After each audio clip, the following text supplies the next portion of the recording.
Bom, só para você ter uma ideia, chegando aqui bem perto do centro belga da banda desenhada, a gente tem como referência um container e a estátua do Gaston Lagaffe. Eu vou atravessar a rua e vocês vão ver que eles param. Atenção, hein?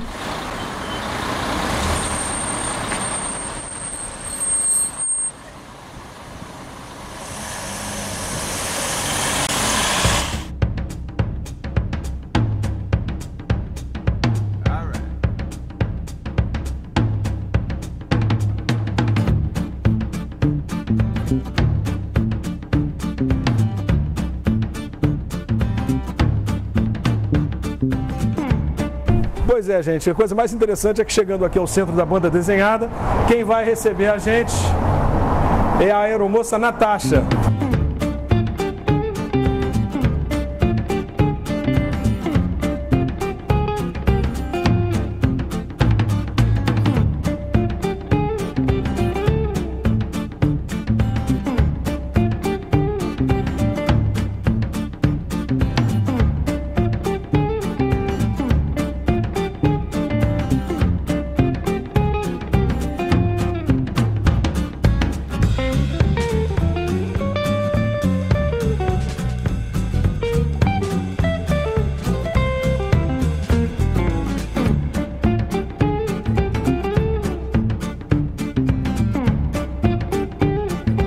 Estamos aqui então na biblioteca do Centro Belga da Banda Desenhada e tem uma curiosidade, né? Essas estantes que você está vendo aqui, esses móveis, eles são de madeira maciça, são eles que guardam todo esse material.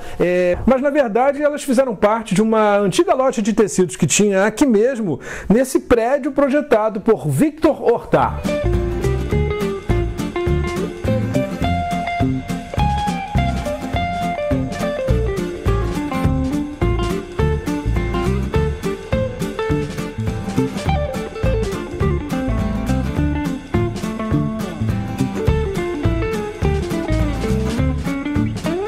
E aqui no Centro Belga da Banda Desenhada a gente encontra todos os álbuns de Jenny Jones, publicados pela BD Must em francês. É uma personagem holandesa. Eu sou o tradutor dessa série. Lembrando que ela é publicada pela Avec Editora no Brasil. Eu mando um abraço agora para o nosso editor, que é o Arthur Vec. Por curiosidade, eu trouxe para mostrar para vocês as edições brasileiras, né, que eu traduzi. A primeira que eu recomendo, não é apenas porque eu sou o tradutor dessa BD, mas porque é um quadrinho de aventura muito interessante, e eu mostro para vocês também a que saiu recentemente, que eu também traduzi, que é Jenny Jones, o crânio de Mickey Wawa, uma aventura em Paris, com perseguições nas catacumbas de Paris, várias acrobacias aéreas perto da Torre Eiffel, e tá aqui, olha então, Jenny Jones no Centro Belga da Banda Desenhada.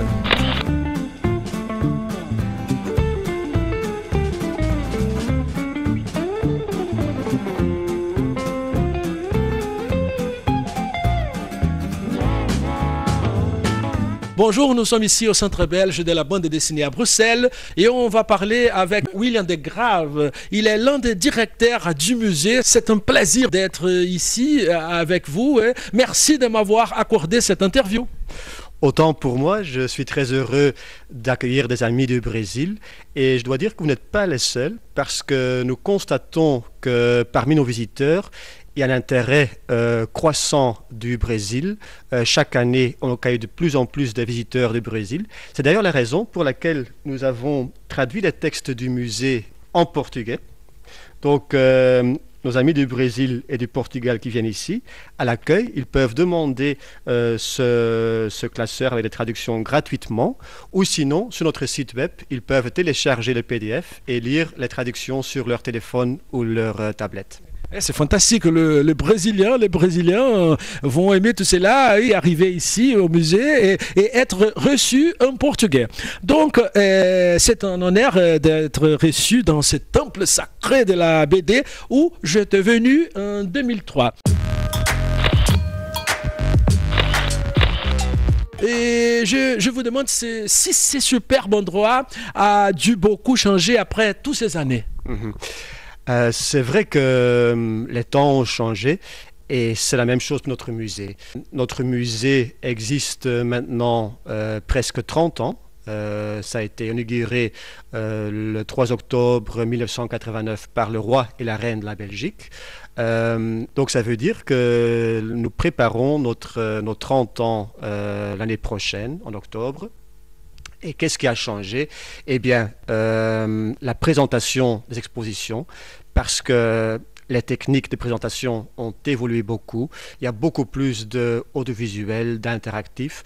Les traductions des textes aussi, parce que nous avons traduit les textes du musée en portugais, mais aussi en d'autres langues, en chinois, en japonais, parce que le monde globalise. Et ça a des conséquences aussi pour notre musée, parce qu'à l'heure actuelle, de tous les visiteurs du musée, les Belges ne constituent que 17%. Les gens du monde entier nous rendent visite, du Brésil, mais aussi de la Chine, de l'Australie, de l'Amérique. Et ça veut dire aussi qu'il faut en tenir compte de la présentation de nos expositions. Donc, il faut d'une part intéresser les gens qui connaissent déjà la bande dessinée, comme les Belges, les Français, mais il faut aussi parler aux autres qui découvrent la bande dessinée. Donc, ça veut dire qu'on va expliquer qui est Hergé, qui est Tintin, qui sont les Schtroumpfs. Et on est très content quand les gens qui viennent ici pour la première fois, qui s'intéressent peu à la bande dessinée, quand ils découvrent la bande dessinée et qu'ils quittent le bâtiment avec une certaine passion pour la bande dessinée belge. Oui, mais c'est fantastique parce qu'à ce moment-là, le Brésil est en train de découvrir la BD francophone, d'expression francophone. Il y a quand même à ce moment-là une explosion de la BD au Brésil. Bon, je vous demande, pouvez-vous nous parler du bâtiment dans lequel se trouve le Centre belge de la bande dessinée? Alors, nous avons la chance d'être hébergés dans un merveilleux bâtiment Art Nouveau, dessiné par Victor Horta en 1906. Et je voulais dire que grâce à ce bâtiment, notre musée est typique de Bruxelles. Parce que dans ce bâtiment-ci, il y a deux formes d'art pour lesquelles Bruxelles est réputée, qui se retrouvent ici. C'est un mariage belge-bruxellois. D'une part, évidemment, il y a la bande dessinée, très connue en Belgique et surtout à Bruxelles. Et d'autre part, il y a l'art nouveau, parce que partout à Bruxelles, on trouve de merveilleux immeubles art nouveau. Et donc, cette combinaison nous rend très typique de la ville de Bruxelles et c'est pourquoi aussi nous accueillons autant de visiteurs étrangers qui sont très curieux de découvrir la Belgique et Bruxelles. Merci, Monsieur Willem Grave. Comment les expositions du musée sont-elles réparties entre les expositions fixes et celles qui sont temporaires? Y a-t-il des expositions phares actuellement? C'est vrai que nous avons une combinaison d'expositions permanentes et expositions temporaires. La première exposition permanente que nos visiteurs découvrent, c'est l'invention de la bande dessinée. Nous trouvons important d'expliquer aux gens que la tradition de raconter des histoires à travers des images, c'est une très vieille tradition. Ça commence avec les peintures rupestres dans la préhistoire. D'ailleurs, nous montrons comme exemple des peintures rupestres du Brésil, qui sont très anciens. Et alors, ça évolue, les miniatures au Moyen-Âge, jusqu'à la bande dessinée moderne, qui a vu le jour aux États-Unis à la fin du 19e siècle. D'autres expositions permanentes, c'est l'art de la bande dessinée, expliquons les différentes étapes, comment faire une bande dessinée. Et pour chaque étape, on montre des documents originaux, donc scénario, esquisse, coloriage. Mais puis évidemment, nous avons aussi des expositions temporaires. Pour le moment, nous sommes très fiers de pouvoir présenter une exposition qui s'appelle Panorama de la bande dessinée chinoise. C'est une exposition qui donne au fait un aperçu de la bande dessinée en Chine qui a une longue tradition comme la Belgique. Très drôle, c'est que la BD en Chine a commencé dans la même année qu'en Belgique, parce que 1929, c'est la naissance de Tintin, mais c'est aussi l'apparition de la première bande dessinée en Chine. Donc cette expo fait un aperçu de toute la bande dessinée chinoise. C'est une exposition qui a été réalisée en accord avec le gouvernement chinois. C'est la première fois qu'en Europe, une telle exposition a été présentée. Et à l'inauguration, les autorités chinoises sont venues pour découvrir l'exposition et nous ont dit que même en Chine, il n'y a jamais eu une telle exposition, à tel point que quand c'est fini ici, ils veulent la faire voyager en Chine pour la présenter là-bas. Donc on est très fiers de pouvoir la présenter. C'est fantastique. Et trouvons-nous ici des héros d'autres pays, outre ces deux expressions franco-belges? Alors, c'est vrai que dans l'exposition permanente, nous mettons l'accent sur la bande dessinée belge, franco-belge. N'empêche que dans les expositions temporaires, on montre le monde entier. Pour le moment, c'est la Chine, on a déjà montré le Japon, des grandes comics américains, on a montré des bandes dessinées tchèques, de la Finlande, parce qu'on voit que partout au monde, il y a une créativité et intérêt pour la bande dessinée, et c'est vraiment dommage de ne pas l'inclure dans le programme de nos expositions temporaires. Et par rapport aux enfants? C'est vrai que pour beaucoup de gens, la bande dessinée rappelle leur enfance. Donc beaucoup de nos visiteurs sont très heureux de retrouver les héros qu'ils ont connus quand ils étaient enfants. Mais c'est vrai aussi que nous devons penser aux familles, et un des points sur lesquels nous voulons prêter attention dans l'avenir, c'est d'intégrer dans les expositions, dans le musée, encore plus de l'interactivité et aussi des jeux pour les familles et pour les enfants. Et pourquoi la bande dessinée est aussi importante en Belgique? Pourquoi elle est aussi vénérée? Est-ce qu'on peut parler comme ça? C'est vrai que pour nous les Belges, la BD constitue quelque chose de particulier. Tous les Belges connaissent la bande dessinée, tout le monde à la maison a une collection de bande dessinée qui peut être modeste, quelques livres ou énormes, parfois il y a 1000 ou des milliers d'albums, mais surtout tous les Belges sont fiers de la bande dessinée. D'ailleurs, nous l'appelons le 9e art. Alors, pourquoi la Belgique a une telle tradition bande dessinée? Je crois que c'est lié au fait que la Belgique, ce n'est pas un grand pays comme le Brésil. Nous avons 11 millions d'habitants, mais c'est un pays très compliqué. Nous avons 3 langues officielles, le français, le néerlandais et un peu d'allemand. Mais en plus, durant l'histoire de la Belgique a été occupée par presque toutes les nations de l'Europe occidentale. Au moment, on était occupé par les Espagnols, par les Français, les Autrichiens, les Hollandais. Ça avait beaucoup de conséquences aussi pour la communication, parce qu'à un moment de l'histoire, on parlait plus le français, puis on parlait plus l'espagnol, il y avait aussi un peu d'allemand avec l'Autriche, on parlait plus le néerlandais, mais surtout, on a toujours mélangé toutes les langues ici. Et ça veut dire aussi que la communication classique n'était pas toujours efficace ici. Alors je crois que les gens de notre région, ils ont compris très vite que la communication par image, la communication visuelle, était beaucoup plus efficace que la communication classique. Alors les Belges ont toujours été fascinés par les images, les peintures. Quand nous pensons à nos peintres comme Bruegel, c'est pas uniquement décoratif. Très souvent, ils racontent une histoire.